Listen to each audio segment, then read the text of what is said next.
Hello, everyone, and welcome back to Soren Review. And today we're going to be reviewing the NASCAR Cup Series race from New Hampshire Motor Speedway. What a interesting race. I do feel that this was a pretty good New Hampshire race, and I'm going to talk about uh, the race itself and a bit of an interesting thing that I've noticed, or I at least noticed today, and it may bring up some discussion later on in the season. But first, Christopher Bell is the new king of New Hampshire. He is undefeated there in the Xfinity Series, and he finished second here last year. So going into this race, I think it was and qualifying fifth for today, I think it was a bit obvious that Christopher Bell was going to run well, and he did, but not in the first half of the race. He really struggled, kind of ran out in the lower half of the top 10, but in the second half of the race and really the last stage, Christopher Bell was able to use that his knowledge of the racetrack and the car that he had today to go around Chase Elliott, and we'll talk about why it ended up being between Christopher Bell and Chase Elliott, despite the first two stages. Martin Truex Jr. and Kevin Harvick, they were the faster cars. So why did they not end up being in the conversation at the end? They still had great finishes, right? They finished fourth and fifth, but why were they not there at the end? So let's talk about the race and bring up the results. First off, the race started about a half an hour later than I believe it was going to, and that was because of some rain. Rain was not a factor though for this race, just at the beginning, luckily. So we started the race, and on lap three we had a crash. Ty Dillon, we knew we know the pressure was on. This week after it was announced that he was not returning to Petty GMS next year. Him and Justin Haley made contact. Ty Dillon overcorrected and took himself out, along with Alex Bowman, BJ McLeod, and Josh Bolicki. They all didn't churn more than 5 laps. Pretty disappointing for all four of those teams. And it was a bit disappointing too because BJ McLeod, especially, a new sponsor on this week, and he seemed to have a lot more pace than maybe that team would normally have. Tough break for that team. And Alex Bowman, too, he had qualified really bad, and he had actually fell some positions, I believe, on the start of the race. So tough break for him. We then restarted, and it went green all the way to the end of stage one. Stage one was shorter than stage two and stage three, but it was Martin Truex Jr.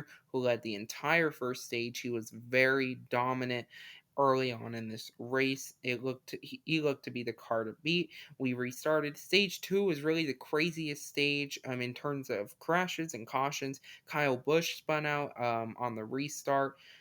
Actually, we didn't make it a lap after stage two before he spun out. Um, and then we restarted, and about a few laps later, Corey LaJoy, who was in the back of the field, I believe he said something with the rear wheels locked up. Not sure, but he overcorrected and took himself out of the race and collected Harrison Burton and Michael McDowell. Burton and McDowell both had damage. Michael McDowell ended up finishing 28th after an already pretty slow car. And Harrison Burton played some pit strategy. Um, I believe it was in stage two, but it ultimately never worked out. He ended up finishing 26th. We restarted, ran about 40 some laps, and then Ryan Blaney spun out. Ryan Blaney, I feel, was a car we all expected to run well today, and he did not have a good car. He just was never really up in the top 10. Ended up recovering up to an 18th place finish, but overall, a pretty disappointing day for Ryan Blaney, who now, with his Christopher Bell win, is the second to last car in the playoffs, despite being third in the points. That's just crazy to think about.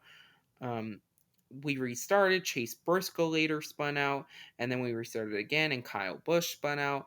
So some spins during that, and we also ended stage two. However, on I believe it was the Chase Briscoe spin. Um, some drama. Eric Almirola, who was running in the top 10 for a majority of the day, had a mechanical issue.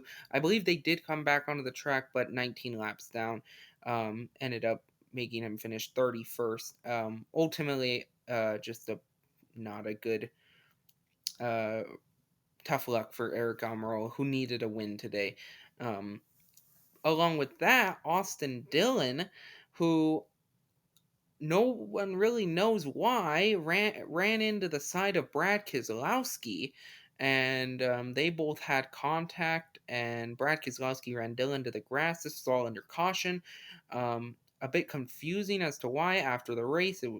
Dillon was interviewed that he didn't like how Brad Keselowski raced him. I know those two have had some altercations in the past.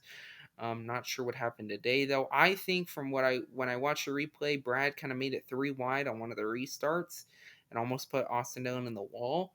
But that's really the only thing that I could really find. So I'm not sure why.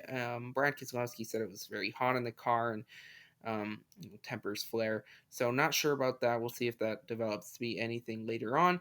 We finished stage 2, won by Martin Truex Jr. However, we restarted, ran a few laps, and then Todd Gilliland spun out. And this is when the race really turned different in who was the fast, dominant car. Because on the pit stop, Martin Truex Jr. and Kevin Harvick took 2 tires, while some of the other guys took 4. And tires ended up being uh, a big part in this race. Tires really affected who was fast, and ultimately the 2 tires could not keep up with the 4. And Chase Elliott and Christopher Bell, who took 4 tires, were able to zoom by, and it ended up becoming between those 2 cars. There was also some worry with fuel mileage, but ultimately, I don't believe anyone had to really pit for fuel mileage, other than the 3 cars who stayed out um, on that pit stop, which was Joey Logano, Kurt Busch, and Cole Custer. They ran up front up until they had to pit. Um, so the race was really between Christopher Bell and Chase Elliott. I believe it was about 40 some to go. Christopher Bell took the lead from Chase Elliott and never looked back. Christopher Bell, we know he's so good here, but Chase Elliott couldn't keep up. Elliott 4 top 2s though this season. But a great win for Christopher Bell. Um, I mean, just a really good race. He was able to drive away. I think he won by like 5 seconds. So just ultimately a really good win for Christopher Bell, and basically locks him in based on where he is in points. Chase Elliott, fourth top 2 in a row. Second, first, or first, second, first, second. Will he win at Pocono? We'll see. Bubba Wallace. Yes, Bubba Wallace in third. A great run. Arguably one of his best runs of his career. He was fast and he capitalized on the car. His team capitalized on the car and they were able to get a third place finish out of it. Great job for that team. Martin Truex Jr., Kevin Harvick, they were fast, fourth and fifth. Just 2 tires didn't end up working out.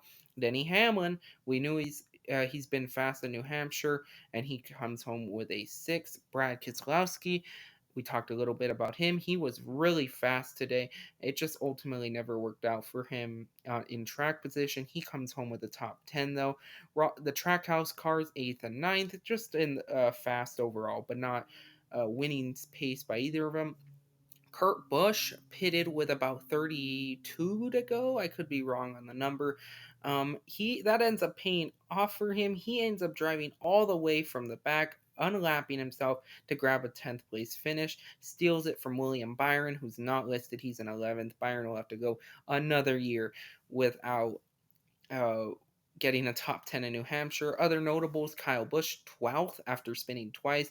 Um, Kyle Larson, 14th. Just thought I'd point out him, where he ended up running.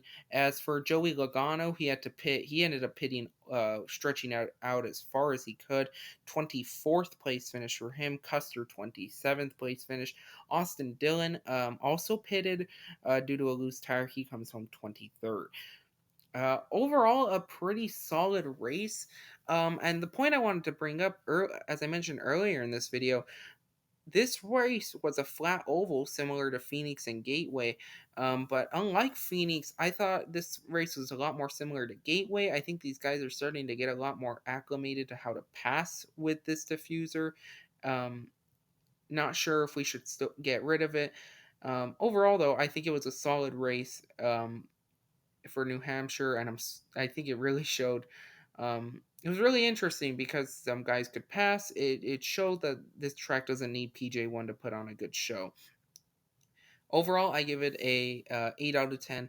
Solid race, but 14 winners though in the playoffs. Gonna be really, really interesting to see who what ends up happening with only a few races left in the regular season. That's going to do it though for this video. Remember, you can use code Soren72 at checkout on Circle B Diecast to get $5 off shipping on orders $30 or more. Next gen diecasts are coming out, I believe, within this upcoming week. So be prepared. They're going to sell out very, very quickly. Also, follow me on Twitter if you want at Review Soren. Thank you so much for watching, everyone, and goodbye.